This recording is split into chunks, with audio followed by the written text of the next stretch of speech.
Perkenalkan, nama saya Miftahul Hayati, akan melakukan yaitu praktikum KP2 dengan judul simbiosis. Simbiosis itu sendiri adalah hubungan antara makhluk hidup yang satu dengan makhluk hidup yang lainnya.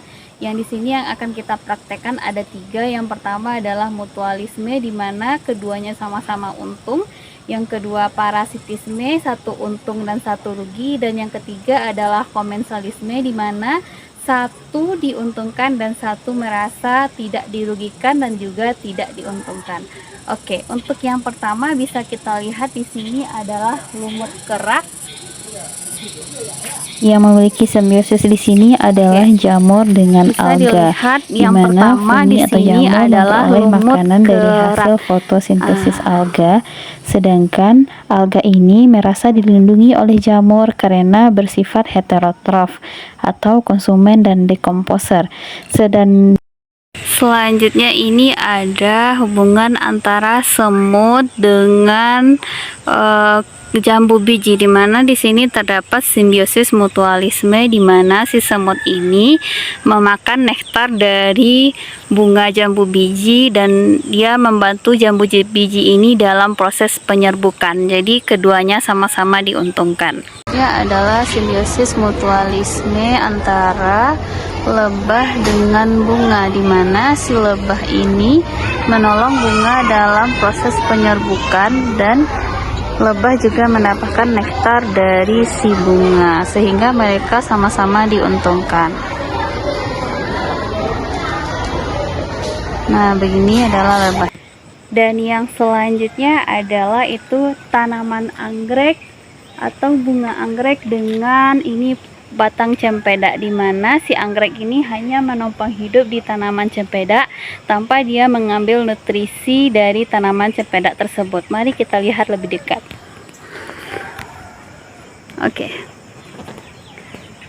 Nah, ya ini adalah tanaman anggreknya, dia menumpang hidup di batang cempedak ini atau nangka tanpa dia mengambil nutrisi. Jadi ada hubungan simbiosis komensalisme. Simbiosis antara daun jara atau batang labu siam dengan batang tebu, di mana terjadi simbiosis komensalisme. Si daun jara ini hanya menumpang untuk hidup menjalar ke atas batang tebu ini tanpa merugikan si batang tebu. Contoh video simbiosis komensalisme yaitu ada tumbuhan anggrek dengan tanaman inangnya, di mana dia hanya menumpang hidup tanpa mengambil makanan dari tanaman inang. Ini adalah contoh simbiosis dari parasitisme, yaitu nyamuk dan manusia, di mana nyamuk ini mengambil darah manusia sehingga menyebabkan gatal. Dan ini adalah contoh simbiosis dari parasitisme, yaitu kumbang dan daun jambu biji, di mana kumbang ini mengambil makanan dari si jambu biji sehingga si jambu biji kehilangan makanannya. Kumbang diuntungkan sedangkan jambu biji ini dirugikan. Di sini simbiosis parasitisme, di mana ada parasit yang tumbuh di daun dari si biji jambu yang menyebabkan fotosintesis ini terganggu, dan lama-kelamaan pohon jambu ini bisa mati. Ini adalah contoh simbiosis parasitisme, yaitu keong dan jambu biji, di mana si keong ini memakan daun jambu biji sehingga lama-kelamaan daun dari si jambu biji ini bisa-bisa habis, seperti yang terlihat pada daun yang di bawah ini.